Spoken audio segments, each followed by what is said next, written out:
Hello friends, welcome back to my channel. तो आज की वीडियो में हम कुरान बुक का चैप्टर 29 सूरह अल अनकबूत को हिंदी में सुनेंगे। अलीफ लाम मीम। क्या लोगों ने यह समझ रखा है कि वे इतना कह देने मात्र से छोड़ दिए जाएंगे कि हम ईमान लाए और उनकी परीक्षा न की जाएगी? हालांकि हम उन लोगों की परीक्षा कर चुके हैं जो इनसे पहले गुजर चुके हैं। अल्लाह तो उन लोगों को मालूम करके रहेगा जो सच्चे हैं, और वह झूठों को भी मालूम करके रहेगा। या उन लोगों ने जो बुरे कर्म करते हैं यह समझ रखा है कि वे हमारे काबू से बाहर निकल जाएंगे। बहुत बुरा है जो फैसला वे कर रहे हैं। जो व्यक्ति अल्लाह से मिलने की आशा रखता है तो अल्लाह का नियत समय तो आने ही वाला है, और वह सब कुछ सुनता जानता है। और जो व्यक्ति अल्लाह के मार्ग में संघर्ष करता है वह तो स्वयं अपने ही लिए संघर्ष करता है। निश्चय ही अल्लाह सारे संसार से निष्प्रय है। और जो लोग ईमान लाए और उन्होंने अच्छे कर्म किए, हम उनसे उनकी बुराइयों को दूर कर देंगे और उन्हें अवश्य ही उसका प्रतिदान प्रदान करेंगे जो कुछ अच्छे कर्म वे करते रहे होंगे। और हमने मनुष्य को अपने माँ बाप के साथ अच्छा व्यवहार करने की ताकीद की है, किंतु यदि वे तुम पर जोर डाले कि तू किसी ऐसी चीज को मेरा साक्षी ठहराए जिसका तुझे कोई ज्ञान नहीं, तो उनकी बात न मान। मेरी ही और तुम सबको पलट कर आना है, फिर मैं तुम्हें बता दूंगा जो कुछ तुम करते रहे होंगे। और जो लोग ईमान लाए और उन्होंने अच्छे कर्म किए, हम उन्हें अवश्य अच्छे लोगों में सम्मिलित करेंगे। लोगों में ऐसे भी हैं जो कहते हैं कि हम अल्लाह पर ईमान लाए, किंतु जब अल्लाह के मामले में भी सताए गए तो उन्होंने लोगों की ओर से आई हुई आजमाइश को अल्लाह की यातना समझ लिया। अब यदि तेरे रब की ओर से सहायता पहुंच गई तो कहेंगे हम तो तुम्हारे साथ थे। क्या जो कुछ दुनिया वालों के सीने में है उसे अल्लाह भली भांति नहीं जानता? और अल्लाह तो उन लोगों को मालूम करके रहेगा जो ईमान लाए, और वह कपटाचारियों को भी मालूम करके रहेगा। और इनकार करने वाले ईमान लाने वालों से कहते हैं तुम हमारे मार्ग पर चलो, हम तुम्हारी खताओं का बोझ उठा लेंगे। हालांकि वे उनकी खताओं में से कुछ भी उठाने वाले नहीं है, वे निश्चय ही झूठे हैं। हाँ, अवश्य ही वे अपने बोझ भी उठाएंगे और अपने बोझों के साथ और बहुत से बोझ भी। और कियामत के दिन अवश्य उनसे उनके विषय में पूछा जाएगा जो कुछ झूठ वे घड़ते रहे होंगे। हमने नूह को उसकी कौम की ओर भेजा, और वह 50 साल कम 1000 वर्ष उनके बीच रहा। अंततः उनको तूफान ने इस दशा में आ पकड़ा कि वे अत्याचारी थे। फिर उसको और नौका वालों को हमने बचा लिया और उसे सारे संसार के लिए एक निशानी बना दिया। और इब्राहिम को भी भेजा, जबकि उसने अपनी कौम के लोगों से कहा अल्लाह की बंदगी करो और उसका डर रखो, यह तुम्हारे लिए अच्छा है यदि तुम जानो। तुम तो अल्लाह से हटकर बस मूर्तियों को पूज रहे हो और झूठ गढ़ रहे हो। तुम अल्लाह से हटकर जिनको पूजते हो वे तुम्हारे लिए रोजी का भी अधिकार नहीं रखते। अतः तुम अल्लाह ही के यहाँ रोजी तलाश करो और उसी की बंदगी करो और उसके आभारी बनो, तुम्हें उसी की ओर लौट कर जाना है। और यदि तुम झुटलाते हो तो तुमसे पहले कितने ही समुदाय झुटला चुके हैं। रसूल पर तो बस केवल स्पष्ट रूप से सत्य संदेश पहुंचा देने की जिम्मेदारी है। क्या उन्होंने देखा नहीं कि अल्लाह किस प्रकार पैदाइश का आरंभ करता है और फिर उसकी पुनरावृत्ति करता है? निसंदेह यह अल्लाह के लिए अत्यंत सरल है। कहो कि धरती में चलो फिरो और देखो कि उसने किस प्रकार पैदाइश का आरंभ किया, फिर अल्लाह पश्चातवर्ती उठान उठाएगा। निश्चय ही अल्लाह को हर चीज की सामर्थ्य प्राप्त है। वह जिसे चाहे यातना दे और जिस पर चाहे दया करे, और उसी की ओर तुम्हें पलट कर जाना है। तुम न तो धरती में काबू से बाहर निकल सकते हो और न आकाश में, और अल्लाह से हटकर न तो तुम्हारा कोई मित्र है और न सहायक। और जिन लोगों ने अल्लाह की आयतों और उससे मिलने का इनकार किया वही लोग हैं जो मेरी दयालुता से निराश हुए, और वही है जिनके लिए दुखद यातना है। फिर उनकी कौम के लोगों का उत्तर इसके सिवा और कुछ न था कि उन्होंने कहा मार डालो उसे या जला दो उसे।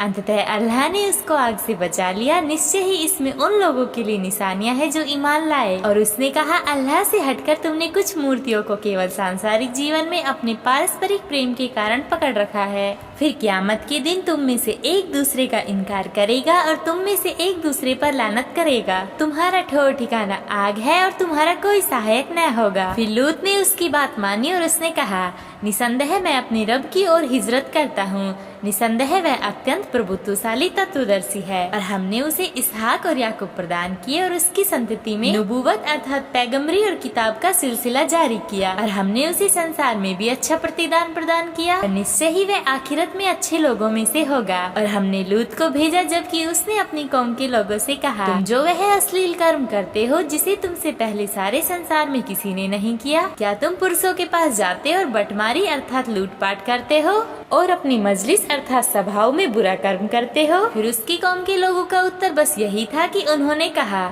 लिया हम पर अल्लाह की यातना यदि तू सच्चा है। उसने कहा, ऐ मेरे रब, बिगाड़ पैदा करने वाले लोगों के मुकाबले में मेरी सहायता कर।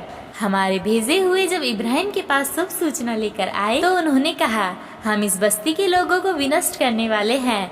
निसंदेह इस बस्ती के लोग जालिम है। उसने कहा, वहाँ तो लूत मौजूद है। वे बोले, जो कोई भी वहाँ है हम भली भांति जानते हैं।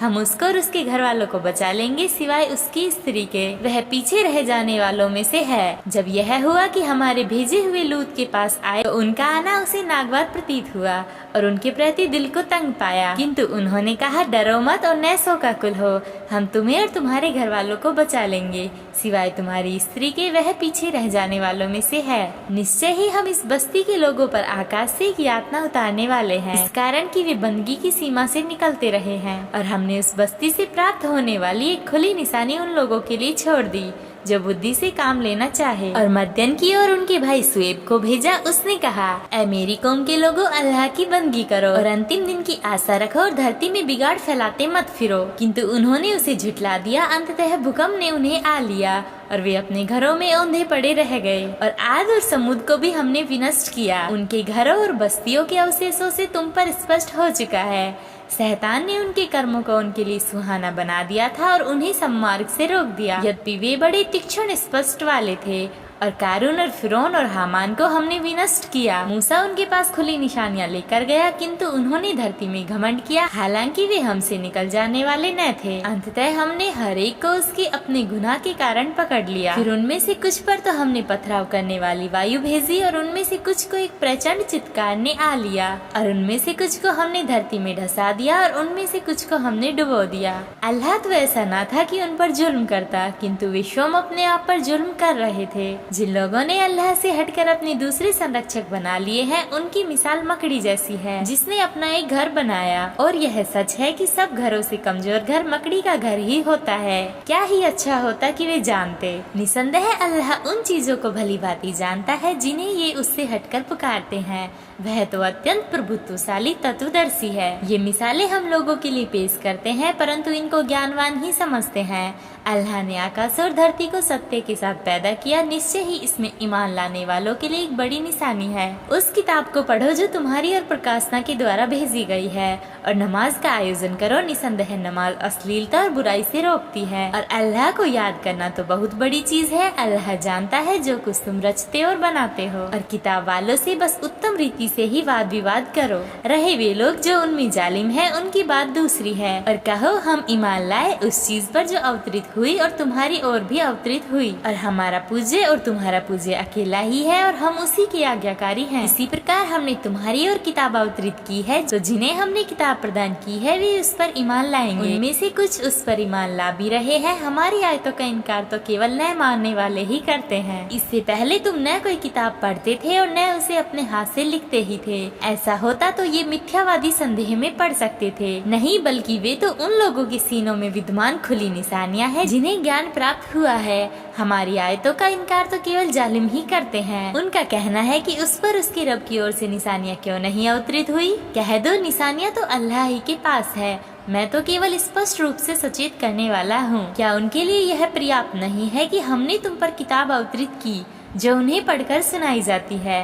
निसंदेह उसमें उन लोगों के लिए दयालुता है और अनुस्मृति है जो ईमान लाए। कह दो, मेरे और तुम्हारे बीच अल्लाह गवाह के रूप में काफी है। वह जानता है जो कुछ आकाश और धरती में है। जो लोग असत्य पर ईमान लाए और अल्लाह का इनकार किया, वही है जो घाटे में है। वे तुमसे यातना के लिए जल्दी मचा रहे हैं। यदि इसका एक नियत समय न हो तो उन पर अवश्य ही यातना आ जाती। वह तो अचानक उन पर आकर रहेगी कि उन्हें खबर भी न होगी। वे तुमसे यातना के लिए जल्दी मचा रहे हैं, हालांकि जहन्नम इनकार करने वालों को अपने घेरे में लिए हुए है। जिस दिन यातना उन्हें उनके ऊपर से ढाक लेगी और उनके पाँव के नीचे से भी, और वह कहेगा, चखो उसका मजा जो कुछ तुम करते रहे हो। ऐ मेरे बंदो जो ईमान लाए हो, निसंदेह मेरी धरती विशाल है, अतः तुम मेरी ही बंदगी करो। प्रत्येक जीव को मृत्यु का स्वाद चखना है, फिर तुम हमारी ओर वापस लौटोगे। जो लोग ईमान लाए और उन्होंने अच्छे कर्म किए, उन्हें हम जन्नत की ऊपरी मंजिल के कक्षों में जगह देंगे जिनके नीचे नहरें बह रही होंगी। वे उसमें सदैव रहेंगे। क्या ही अच्छा प्रतिदान है कर्म करने वालों का, जिन्होंने धैर्य से काम लिया और जो अपने रब पर भरोसा रखते हैं। कितने ही चलने वाले जीवधारी हैं जो अपनी रोजी उठाए नहीं फिरते। अल्लाह ही उन्हें रोजी देता है और तुम्हें भी। वह सब कुछ सुनता जानता है। और यदि तुम उनसे पूछो कि किसने आकाश और धरती को पैदा किया और सूर्य और चंद्रमा को काम में लगाया, तो वे बोल पड़ेंगे अल्लाह ने।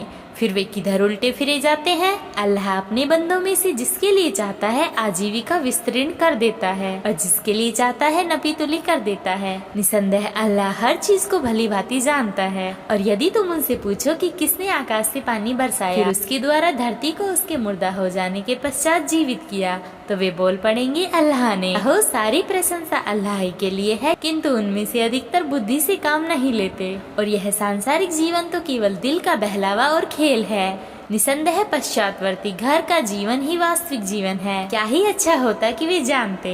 जब वे नौका में सवार होते हैं तो वे अल्लाह को उसके दीन अर्थात आज्ञा पालन के लिए निष्ठावान होकर पुकारते हैं, किंतु जब वह उन्हें बचाकर शुष्क भूमि तक ले आता है तो क्या देखते हैं कि वे लगे अल्लाह के साथ साजी ठहराने, ताकि जो कुछ हमने उन्हें दिया है उसके प्रति वे इस प्रकार कृतघ्नता दिखाए और ताकि इस तरह से मजे उड़ा ले।